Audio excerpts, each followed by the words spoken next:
Hi guys, today topic என்னென்னு பார்த்தீங்கன்னா தில்லுக்கு துட்டு படத்தை பற்றி பார்க்கலாம். DD next level. இது வந்து இதுக்கு முன்னாடி பார்ட் வந்து பயங்கரமாகவே கலகலன்னு கொண்டு போனாங்க. அந்த மொட்டை ராஜேந்திரன் அந்த ஒரு பில்டிங்குள்ளே நடக்கும்ல, நல்லா இருந்துச்சு பார்க்குறதுக்கு. இது வந்து எப்படி இருக்குன்னு பார்க்கலாம். மூவி ஒன்லைன் ஸ்டோரி என்னன்னு சொல்ல தேவையில்ல, ஏன்னா உங்களுக்கே தெரியும். ஏன்னா ட்ரெய்லர் வந்து ஃபேமஸ் ஆனது தான், எல்லாருமே பார்த்துருப்பீங்க. அந்த கோவிந்தா சாங்குனால பிரச்சனையும் போச்சு. அதனால் ஒன்லைன் ஸ்டோரி என்னன்னு எல்லாருக்கும் தெரியும், இருந்தாலும் பேசிக்காக சொல்லிடுறேன். இது என்ன ஒன்லைன் ஸ்டோரின்னு பார்த்தீங்கன்னா, அந்த மூவி ரிவ்யூவில் நெகட்டிவாக பண்ணுறாங்கல்ல, அவங்க எல்லாரையுமே ஒரு பேய் வந்து பழி வாங்குது, கொல்லுது. அதுதான் இந்த படத்துடைய ஒன்லைன் ஸ்டோரி. அதில் வந்து சந்தானம் போய் மாட்டிக்கிறாரு, அவர் ஃபேமிலியும் மாட்டிக்குது. இதுலேருந்து அவர் தப்பிச்சாரா இல்லையா அப்படின்றது தான் படத்துடைய ஒன்லைன் ஸ்டோரி.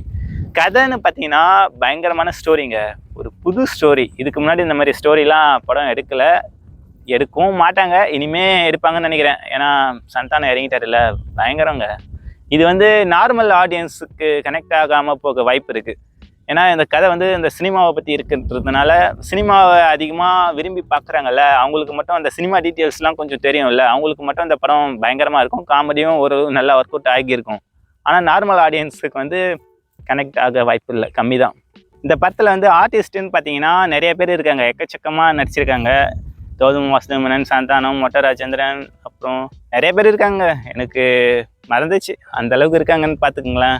காமெடின்னு பார்த்தீங்கன்னா மொட்டை ராஜேந்திரன் காமெடி வந்து ஓரளவு 2-3 இடம் நல்லா ஒர்க் அவுட் ஆகிடுச்சின்னு சொல்லுவேன். மற்ற இடம்லாம் பெருசாக ஒர்க் அவுட் ஆகலை. இது வந்து ஒரு ஃபுல்லாகவே ஒரு காமெடி மூவி. நிறைய காமெடி ஒர்க் அவுட் ஆகியிருக்கணும், ஆனால் அது பெருசாக நிறைய காமெடி ஒர்க் அவுட் ஆகலை. ஒரு 3-4 காமெடி தான் நல்லா வந்து சிரிக்கிற மாதிரி இருக்குது. மற்றபடி பெருசாலாம் காமெடி ஒன்றும் ஒர்க் அவுட் ஆகலை.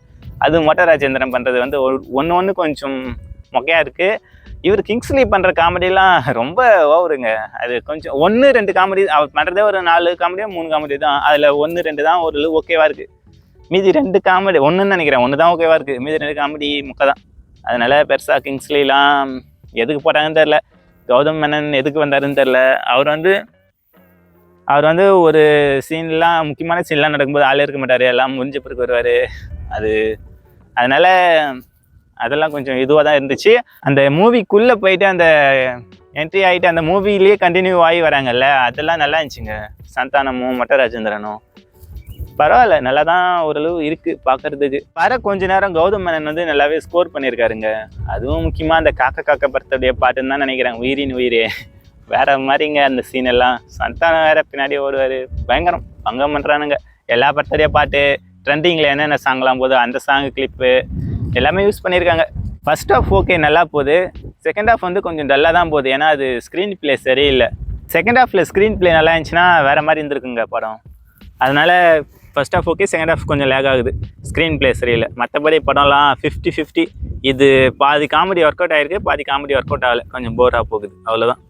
படம் கிளைமேக்ஸ்லாம் காமெடின்ற பேரில் என்னென்னவோ பண்ணுவாங்க, சிரிக்க வைக்கணுன்ட்டு என்னென்னவோ பண்ணுவாங்க. ஆனால் நமக்கு ஒரு சில சீன் தான் சிரிப்பு வரும், மற்ற சீன்லாம் சிரிப்பு வராது. கொஞ்சம் என்னவோ பண்ணுறாங்க அப்படின்ட்டு பார்க்குற மாதிரி தான் இருக்கும். கமலஹாசன் பாட்டு ஒன்று போடுவாங்கல்ல, அது நல்லா இருந்துச்சுங்க. கண்மணி அன்போடு காதலன், அந்த சாங்கு நல்லா இருந்துச்சு பார்க்குறதுக்கு. அந்த சுச்சுவேஷனுக்கு கரெக்டாக அந்த பேய் வரும்போது கரெக்டாக இருந்துச்சு, அது ஒர்க் அவுட் ஆகிடுச்சு. அப்புறம் பெருசாக ஒன்றும் இல்லைங்க, சந்தானம் கேரக்டர் தான் கொஞ்சம் ஓவராக இருந்துச்சு. இந்த ப்ரோன்னு சொல்லுவார்ல, அது எல்லாமே கொஞ்சம் ஆமாம், மீம்ஸ்லுமே நிறையா போட ஆரம்பித்தாங்க. படத்தில் ஒரு 4 வாட்டி 5 வாட்டி ப்ரோன்னு சொன்னால் பரவாயில்ல, படம் ஃபுல்லாக ப்ரோன்னு கத்தின்னு இருந்தால் எப்படா, அந்த மாதிரி தான். அந்த கேரக்டர் வந்து கொஞ்சம் மாடிஃபை பண்ணியிருந்துருக்கலாம் அப்படி இப்படின்ட்டு. ஏன்னா ரொம்ப கொஞ்சம் ஓவராக சீன் போடுற மாதிரியே இருந்துச்சு பார்க்க. உங்களுக்கு எப்படி இருந்துச்சுன்னு கீழே கமெண்ட்டில் சொல்லுங்கள். எனக்கு வந்து சந்தானம் கேரக்டர் கொஞ்சம் ஓவராக சீன் போடுற மாதிரி தான் இருந்துச்சு. மற்றபடி படம் ஓகே தாங்க, ஓரளவு ஜாலியான ஒரு கமர்ஷியல் படம் தான். இந்த படமும் மாமன் சூரி படமும் ஒன்றா வந்துச்சுன்னு நினைக்கிறேன். இது வந்து மாமன் பார்த்தேன், அதுவும் பெருசாக சொல்ல ஒன்றும் இல்லை, ரெண்டுமே ஓரளவு ஓகே மாதிரி தான் இருக்குது. ரெண்டுமே ஆவரேஜ் தான், அதுவும் பிலோ ஆவரேஜ்னு நினைக்கிறேன். என்னை பொறுத்த வரைக்கும் ரெண்டுமே பிலோ ஆவரேஜ் படம் தான். எதுக்கு ஒன்றா போகலாம்.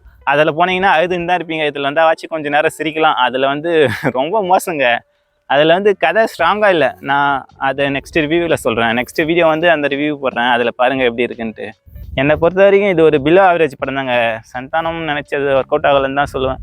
ஆனால் ஸ்டோரி வந்து ரொம்பவே புதுசுங்க, நல்லா இருந்துச்சு. அவங்கள இதுக்காகவே பாராட்டலாம், ஸ்டோரி புதுசாக கொண்டு வந்ததுக்கு. அந்த சாங்கு கோவிந்தா அப்பா வேறு மாதிரிங்க, அது லிரிக்ஸ், அந்த ஒரு பாட்டே போதுங்க. அந்த படம் என்ன படம்னு உங்களுக்கு தெரியணும்னா அந்த ஒரு பாட்டை பாருங்கள், அதுவே உங்களுக்கு தெரிஞ்சிடும் இது என்ன படம்ன்ட்டு. அந்த ஒரு பாட்டிலே இருக்குது இந்த படத்துடைய ஸ்டோரி. இதில் ஸ்டோரி நல்லா இருக்குது, ஸ்ட்ராங்காக இருக்குது. ஆனால் ஸ்க்ரீன் பிளே சரியில்லை. அந்த மாமன் படம் வந்து ஸ்க்ரீன் பிளே நல்லா பண்ணியிருக்காங்க, ஆனால் ஸ்டோரி ஸ்ட்ராங் இல்லை. சூரி எதுக்கு அந்த வேலை வந்தது 4 படம் அதில் கதை வேற எழுதிக்கின்னு ஓவரா சீனை போட்டுக்கின்னு கம்முன்னு அடக்கி வாசிக்கணும், சும்மா ஆடக்கூடாது. அவர் ஆடல் அதிகமாக இருந்தாலும் கொஞ்சம் உஷாராக இருக்கணும் சூரி அமைதியாகவே.